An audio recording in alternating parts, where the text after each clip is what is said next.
gentlemen, welcome back to season 4 of For the Most Part podcast. I am excited. It's 2022. First of all, Happy New Year, Merry Christmas, Happy Kwanzaa, whatever it is, celebrate. My co-host this evening, and we have a gentleman to my left hand side. Y'all gonna hear him maybe like first season, second season. We have Mr. Adriel SHEARWOOD in the building. Hi guys, it feels good to be back. Yes. And upon the Zoom we have our resident writer and our not a co-host, Miss Louise CLARKE. Say good evening, Louise, to the people. Hi. Tell them how you're going. Hi, good. Happy New Year, everybody. Oh yes, Happy New Year, people. Don't jackass the scene. Don't do that. Yeah. Don't do that. All right, guys. So go ahead, Louise. Go ahead. We want panorama. Oh yes, Sorry, that's I the thing. was just saying. As part I of the remembered introduction, our season panorama. 3 finale. We were talking to Marcus, and we kind of wanted. I want to go back in my panyard and play with Silver Stars, but we'll get to that. I just want to jump up for Carnival on the road Monday and Tuesday. Ways, yes. Carnival Monday and yeah. Okay. Let's get into it. And so, what we're gonna be talking about today is sorry about that. We're talking about vocal quality, maybe singers and how they age, how their voices age, development, that kind of thing. Now, Louise, you want to hit us the mechanics behind what produces sound, like just the basics, just so that people kind of understand, and then we're gonna pick out some of our faves, and we're not bad talking them. We're just talking about how their voices have evolved over the time. And Adriel would be more of a neutral perspective because he's not a vocalist, but he's more in the production and entertainment segment. So Louise, give us the little I guess the little scientific background. Right.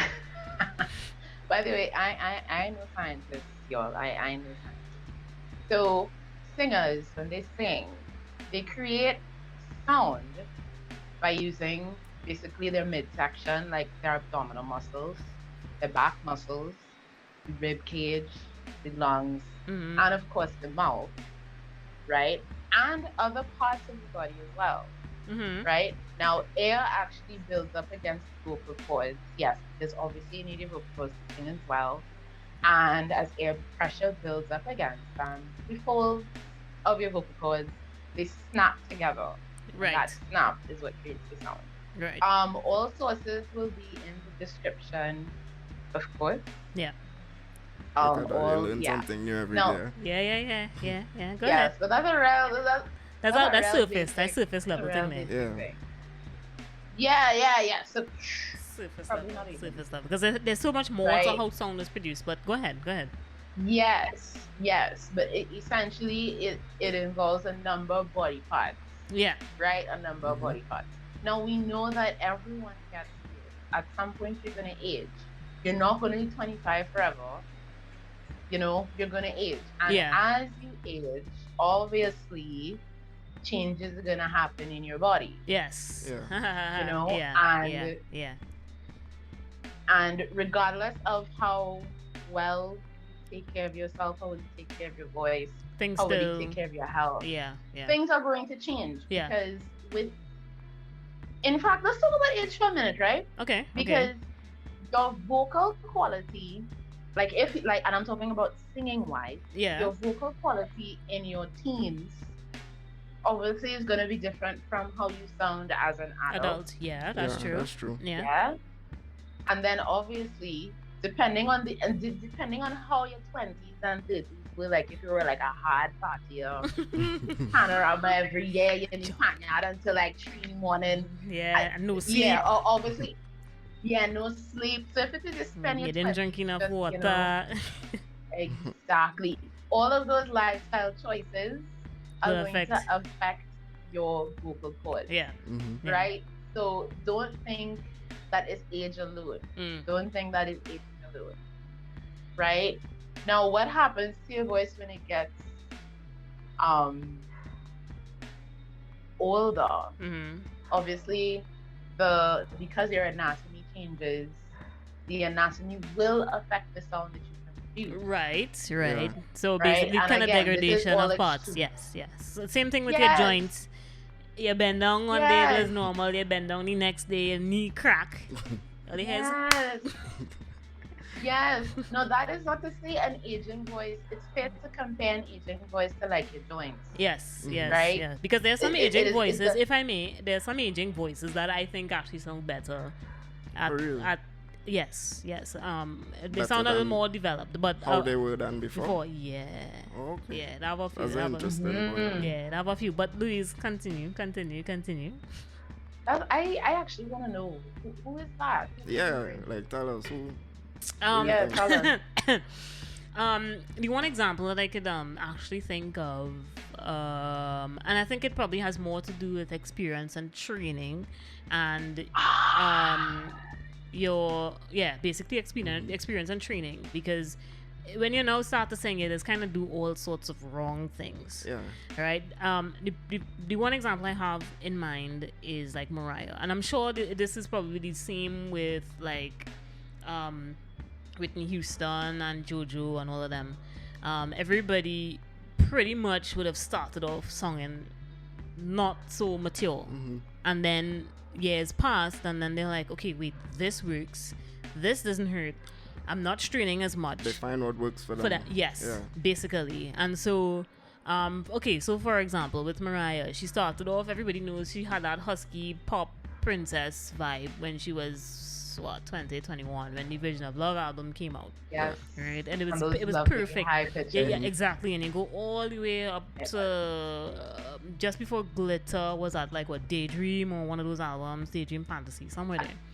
And then you cross over into Charm Bracelet, and you get this kind of a thinner sound. Now, and I know everybody is probably watching me like, dog, you can't say it's a thin sound. However, the thin sound is because she had to kind of adapt her vocals to suit the music that she was doing now. It moved from the emotions. You got feeling emotion. I can't sing anymore because we'll get copyright stricken. However, it went from that to less runs, and I guess more control, more focused lines, more focused placement. And what kind of time period we talking? Okay, so Charm Bracelet was 2003. Because 2001 was Glitter, and 2001 I think was her prime. So she was hitting that mark with getting all the sales and doing all of the belting things and whatever. And then Glitter flopped, and then you come to Charm Bracelet, which was supposed to be the recovery album, and then it was a thing. I'm not talking about the album. Vocally, I would say it was more of an experiment, because she went from kind of hip hop to R&B, and the sound it was drastic. If you were to compare that to like the remixes, you would hear the voice change. But how is it different though? How would you describe less husk? Less husk. But she does speak. She does have, when you hear her still talk and do her interviews, she still has like little husk, and she does her laugh, and you can actually hear the kind of like the smoker's husk. But this singing voice. Is she a smoker? No, I don't. Not my business. I don't know. I don't know, and I'm not here to say yes or no. But that is another thing that kind of that obviously we all know here that smoking can cause your voice to become husky. So that's why I asked. Right. Yes, smoking does affect your voice. I personally, I don't know if she does. I'm not here to state that fact or not. If it is true, if it's not true, that's not my business. If she did, she did. If she didn't, she didn't. I'm more focused on the aspect of her voice. It became, I would say, a lot thinner, took away less of the husk, and she did more safe belting, but safe, clean belting. Because if you listen to her live performances too, from like 1997 come forward, a lot of the time she wasn't really hitting them notes, but she still had the husk behind the notes, and then it started to fade. So yeah, that's my thing. Whitney's case, I'm not here to state anything. We all understand, we tragically lost Whitney. However, her voice went through an evolution. If you listen to I Wanna Dance with Somebody, that was a real pop vibe, thin, young, teenage Whitney. And then you come to I Will Always Love You, and she's belting. Now, again, this could all be background. There's something about adult Whitney. There's something different. about the bodyguard Whitney. It's different. It's different. Yes. No, note. Yes. Dance with Somebody is actually one of my top favorite Whitney songs. Same. Even though I know that, she was a different Whitney then. Yeah. And not everyone likes that song. But I personally love that song. It's a beautiful song. Yeah. It is. No, it is. And her voice has this. I find that it was really bright. Bright and powerful. Yeah. Bright and powerful. But then came Bodyguard and Whitney. I Will Always Love You. Bodyguard, right? Bodyguard. She was like, sis, I am singing. Yes, I am singing. Like a much fatter, richer sort of texture. Yeah, like a mature Whitney. Where was this when you were a teenager? Well, actually, and again, she was a teenager. So perhaps. So perhaps that the time frame had something to do with it, for sure. Yes, at that time, that is what her capability was. I want to ask Adriel a question, actually. She wasn't as good. Yeah. I want to ask Adriel a question. Adriel, any of your favorite artists, have you, even in the dancehall scene per se, has their voice changed over time? Like, what are some of the observations that you have made? Well, one observation I made is with Popcorn, the dancehall artist. Yes. He would have started off on a certain route. Yeah. Kind of following Vybz Kartel. Yeah. But the more he stuck with it, he kind of found his own path and stepped away from, following the path of Vybz Kartel alone. I mean, of course, Vybz Kartel brought him out, so he wouldn't leave his roots. But he made a name for himself now. Yeah. He has his. Everyone know him as Popcorn. As Popcorn. Yeah. Okay. I find his voice now is a little grittier. Yeah. Less nasal. Absolutely. Yeah, but old time Popcorn when he now came out. We ain't got a new clock. Hey, Adriel. Yeah. Yes, Adriel. Yes. We ain't get a new clock, daddy. Very nasal. It was extremely nasal, at least to me. Yeah. But I find now he's less nasal. Yeah. I'm seeing. Okay, so we have a couple of things. So we spoke a bit about the vocal aging and how time does affect your voice. We did. Yes. I want to touch a little bit on vocal strain and maybe some of the other artists. I want to pinpoint maybe Ariana. She's one, she likes to belt. Everything for her is sing and hi. Yeah. Do you think that at some point she will get some kind of vocal strain? It depends. It really depends on if the notes she hitting is out of her range, or if she's comfortable and it's in her range. I don't think she would. Yeah. Okay. If she's struggling to reach it, she might get a little break in the. Yeah. I think. You see, I am not really a professional singer. I don't know about singing. But assuming that Louise says she's not a professional singer. I'm really not. Hold on, I want to pause for a second. I want to bring in the studio house. I want to make a comment on this, please. No. Louise, I will put you on mute. Is Louise not a professional singer? Yes, no? Yes, because we have heard Louise sing. We've heard Louise belt, she's doing like she don't know what she's doing, or she's just having fun, but she does it. She does it. I can't really belt. Anyway, let's move on, please, right?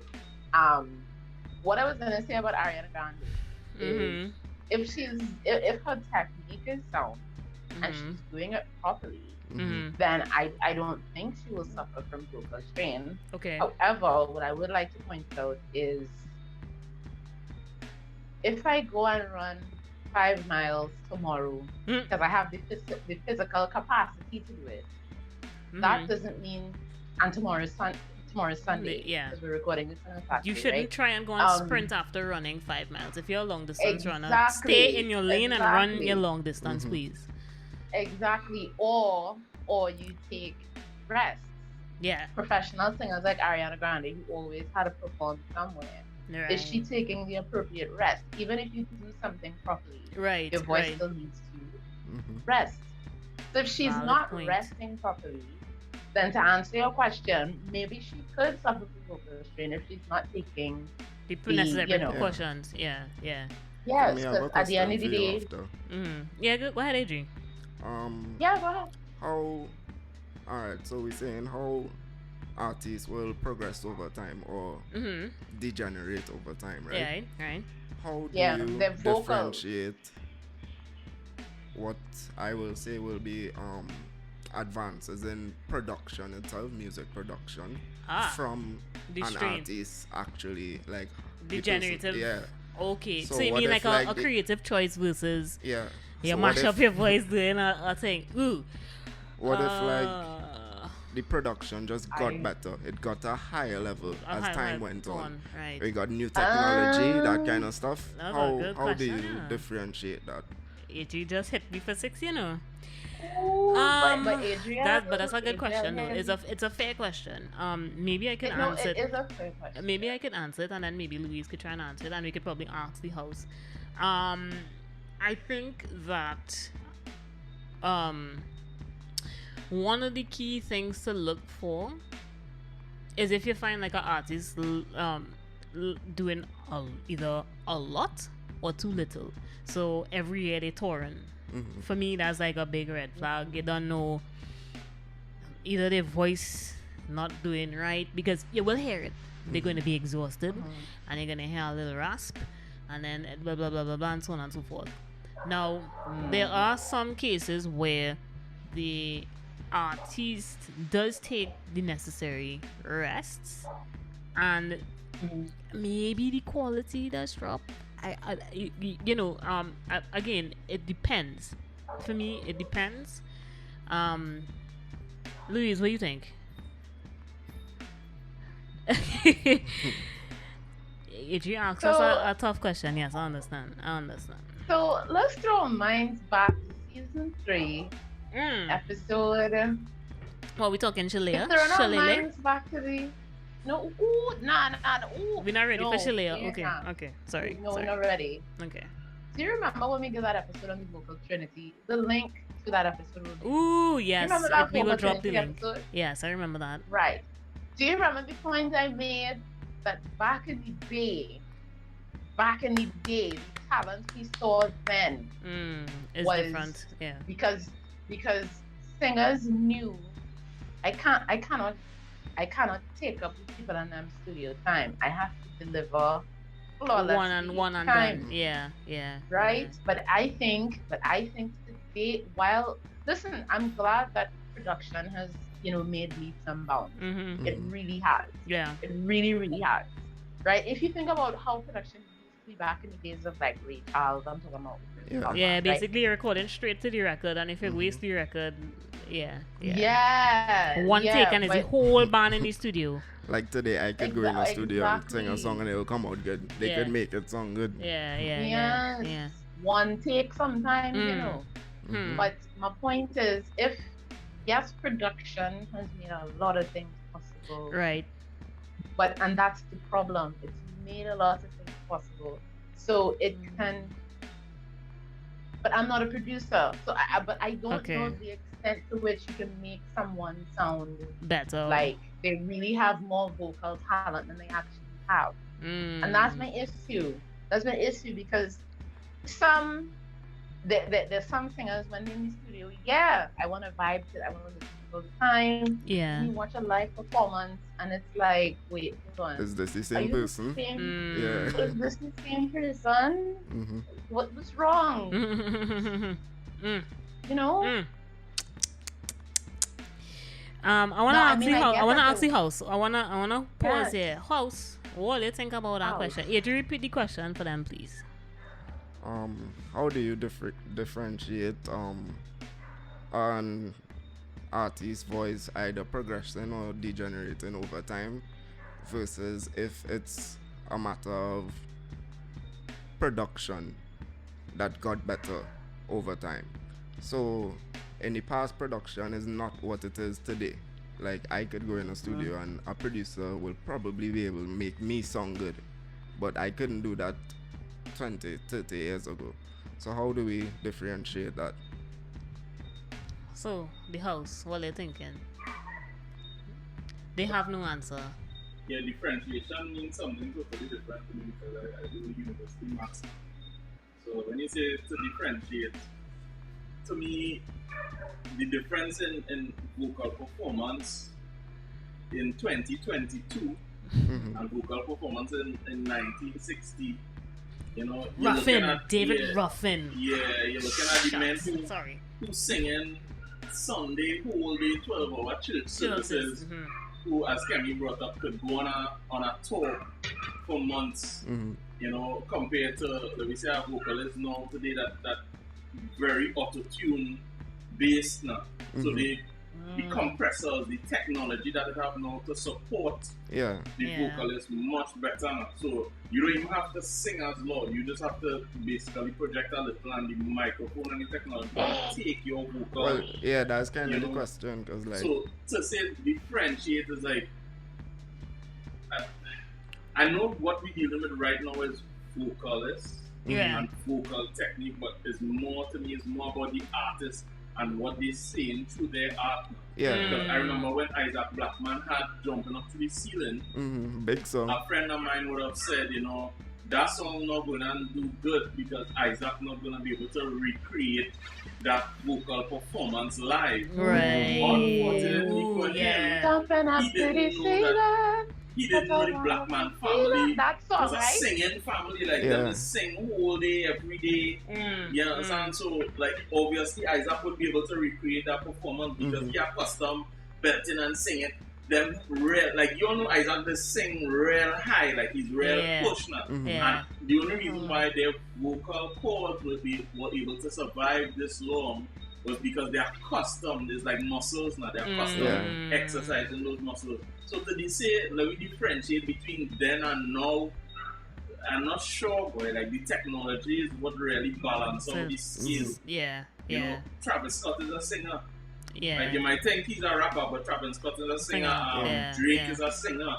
Like, these fellas, they're under the rap category, but they're singing, like, sing their songs. They are singers. So I can't really differentiate back then and now because the technology kind of basically level the playing field. Right. As I say, you can go in a studio now and come out on it. Yeah, literally. Because and a good example of this, now that I think about it, if you watch like movies like Jackson 5 or The All American Dream and The Temptations, the actual movie The Temptations, them guys, it was one if Smokey say we recording tomorrow at 7, everybody had to be there tomorrow at 7.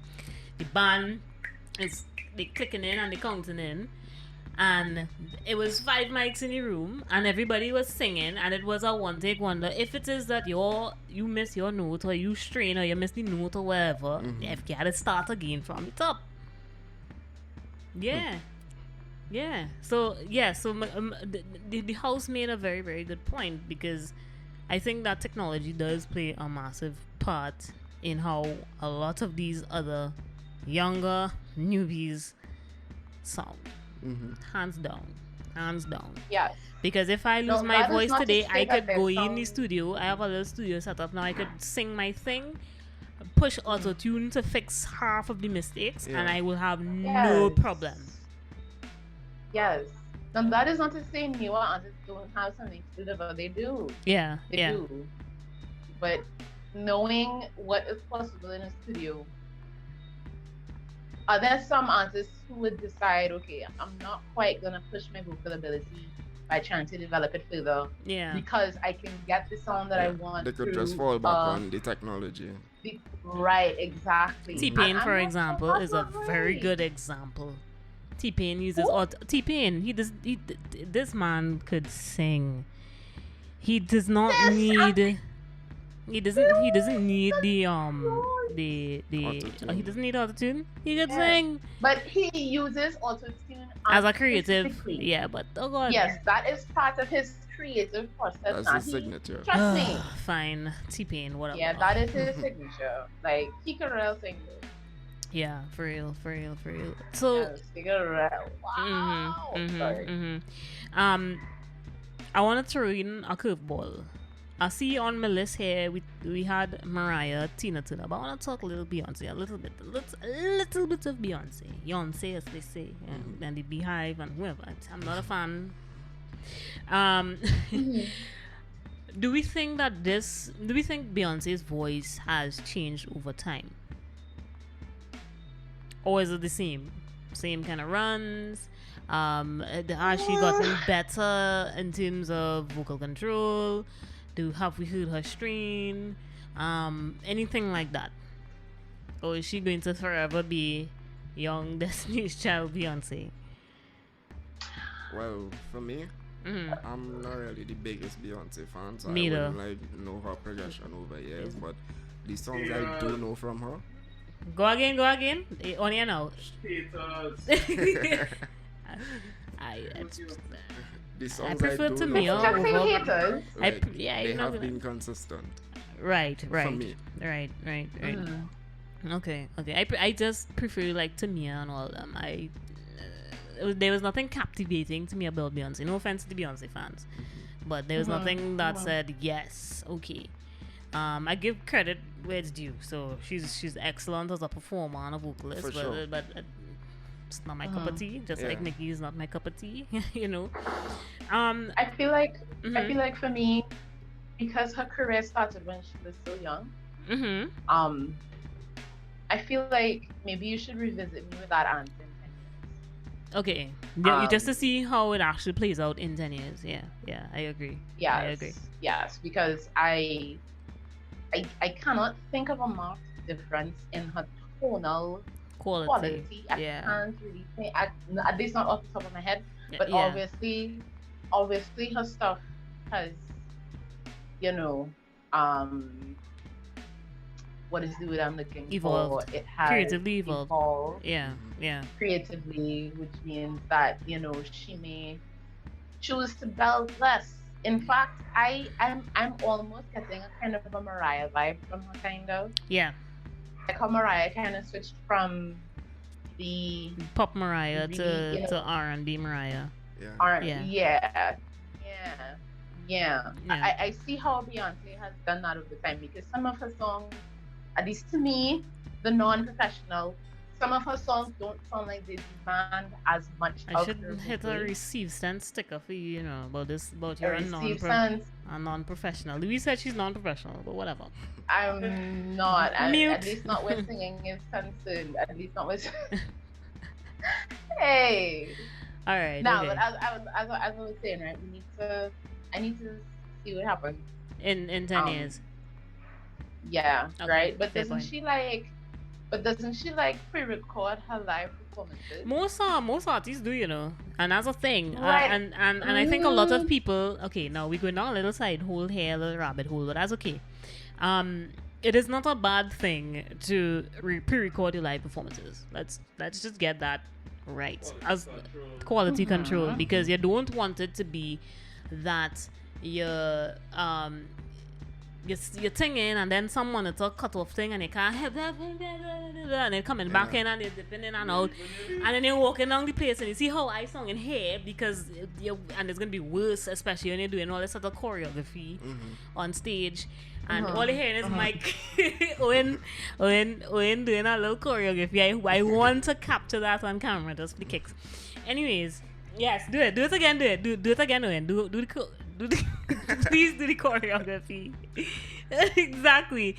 So, my point is, pre-recording is not a bad thing. It's a good thing. Your show is going to be great. Yes, there are some. Oh my God, and he does it after the fact. There are going to be some artists who can handle the live performances. It depends entirely on the song, etc., etc., etc., etc. That is different from lip syncing. First of all, lip syncing is taking your old stuff and trying to make it seem like as if you're singing this live. Now, I've seen it done once by Mariah, actually, and it took me a little while to kind of pinpoint, because I was like, you don't sound... Wait. How is it different, though? Because lip syncing is kind of like you're taking the original master copy. You're not actually singing like as if it's a one take in studio. You're basically using the recorded studio album version live. Do you understand now? Okay. Yeah. At least when Beyonce pre-recorded, she pre-recorded as a... Yeah, I think most times it's like a one take kind of thing. You kind of perform it right through, and you do a couple of takes, and you do the best. You combine all of the takes to make the best take. Yeah. Right. That's different from I record a song from 10 years ago and then just slap that on the live performance. Right. And then a good example is, what concert was that? I'll find the concert for you all and I'll post it. Mariah sang Always Be My Baby. She did the whole thing live up until she got to the change key. And it was lip sync. And I was like, Mariah, oh God, you had my heart. Because you can tell that it sounds like the original. Right, you could hear the old school rasp in the change key, and she goes dun dun dun. Wow. So, but again, this is all to the artists and however they decide to put on the performance. It was probably for nostalgia purposes. She did sing over the lip sync, but I was just kind of expecting that it would have been more modern Mariah than old school Mariah, you know. Yes. So yeah. The reason why I had brought up that point is because I don't know how to gauge her progress, knowing that I know that she records some of her shows. Yeah, more of the larger concerts, yes. More of the larger concerts where there's heavy choreography. Sense. Yes, yeah. Yeah, no, of course that makes sense. Yeah. If because it was her Coachella performance. Was like, I was like, can you even breathe, sis? This was when she was doing Make It Happen, I think, live, right? And she was struggling to hit some of those higher notes. Yes, yeah. So no. That was a different concert. Well, yeah. My point, no, I'm making reference to her choreography. Oh, specifically, because you're right. Yeah, absolutely right. So right. I get that she would want to pre-record, but what I was also going to say is, how much has your pre-recorded performance been tweaked to make your vocals, you know? Yeah. Versus, are we hearing what you really sound like? Right. As you. Yeah. Right. And I've always been obsessed with knowing what singers really sound like when they're not in a studio, when there's no sound engineer, there's no producer, nothing. I've that's something we could talk about in an episode coming up.